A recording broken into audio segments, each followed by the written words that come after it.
Hi mga kauni, for today's ganap nga is papasok na tayo sa work. Pero bago tayo pumasok sa work ay maglalagay muna ako ng toner. Lilinisin ko muna ang aking face gamit ang toner ng Brilliant. Ayan, kuskus lang natin dyan, everywhere. So, masiya nga pala ako dito sa Brilliant na to. So, after niya, maglagay na tayo ng kilay. For the guhit, kasi hindi ako marunong magkilay guys. So, sinusundan ko lang kung ano yung kilay ko. So, manipis kasi yung kilay ko. Ayan, para kakapalan natin ng konti. After nito, isgugoran na rin tayo. Pero kasi, hindi muna ako maglalagay ng sunscreen kasi mainit dito eh. Naghuhulas yung face ko. So, lagyan lang natin ng lip gloss. Ayan, for the lip gloss lang tayo kasi ayoko na mag-lipstick kasi nagda-dry yung akin. And then, syempre, maglalagay tayo ng mascara. Para naman medyo maarte ang ating eyelashes. O yan. Tama ba ako? Eyelashes. Basta ganyan. Minsan lang ako maglalagay dito pag nasa mood ako. Chars. Siyempre, wag natin magkalimutan. Magpabango. Ayan. For the pabango, baka may makasabay tayo. Kailangan mabango tayo. Fresh. Para bago naligo. After nga nito, guys, post forward. Nandito na nga ako sa shop at nakapagpainit na nga ako ng tubig. So, syempre, coffee is life, kaya magkakape muna tayo bago natin simulan yung ating work dito. So, wala naman akong work masyadong ginagawa. So, usually lang, maglilinis lang ng shop, magdi-display, after to mag-wait na lang ng customer. Pero bago yan, magkape muna tayo kasi sabi ko nga sa inyo, hindi ako nagbe-breakfast sa bahay kasi nga, totoo niyan, late na din kasi ako. Char. So, ayan, sali na natin yung mainit na tubig na pinainit ko para naman makainom na tayo at makahigop na tayo ng masarap na kape. So, wala rin nga pala akong panlasa kasi nga may sipon ako.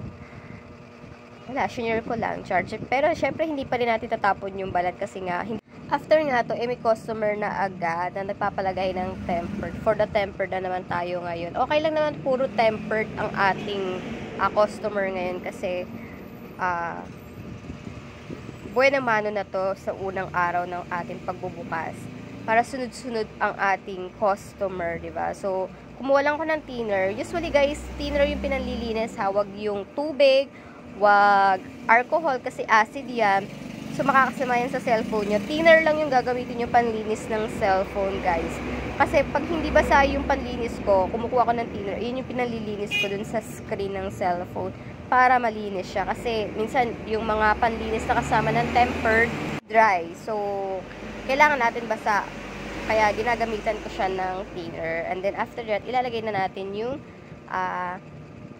tempered glass dun sa cellphone. Grabe, ito yung unang ating customer. So, sana dumami pa siya. And feeling ko naman dadami pa rin to kasi unang araw talaga is puro tempered talaga yan. So, ito nga, may isa pa tayong customer ulit na tempered. Sabi ko naman sa inyo, yayaman tayo sa pagte-tempered kasi nga, maraming nagpapalagay talaga ng tempered glass dito kasi 100 lang yung tempered glass namin. Tapos, kami na rin yung maglalagay. So, pero syempre, make sure na lilinisin pa rin natin para walang dumi na nakadikit sa LCD para pag nilagay natin yung tempered glass is smooth. So, ayan. So, nga pala guys, marami nagtatanong kung magkano yung mga LCD. Mga LCD nga pala ngayon guys is bumaba na siya. So, dati is nasa 1.8. Ngayon, ang typical na LCD namin is nasa 1.2 hanggang 1.5. For example, yung Y11 guys, 1.2 na lang siya ngayon. So, 'di ba? Tapos may pre-tempered ka pa. Yung mga Y70 naman, 1.5 guys, minsan bumababa rin siya 1.4. May kasama ng tempered 'yun. Basta dito lang kayo nagpagawa sa amin. So, ano pang hinihintay nyo? Go na, char. So, ito na nga. At another, ito yung huli kong ginawa kagabi. Ang maglagay ulit ng tempered. Grabe, sabi ko sa inyo, mula umaga hanggang gabi, puro tempered yung naging customer ko. Char. So, hindi naman, meron din mga LCD, may mga accessories din namang nabili. Pero ito, marami talaga nagpapalagay ng tempered dito sa amin. Kaya, tempered lang buhay ka na, guys. Kuha na yung bayad dito sa upa.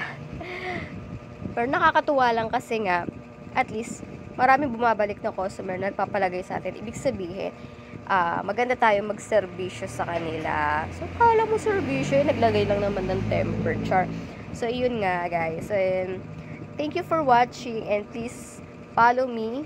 And manood din kayo ng aking YouTube. Ang YouTube ko po is, makikita nyo dyan sa aking profile, dyan sa aking Facebook. So, yun lang. Salamat sa inyong panonood.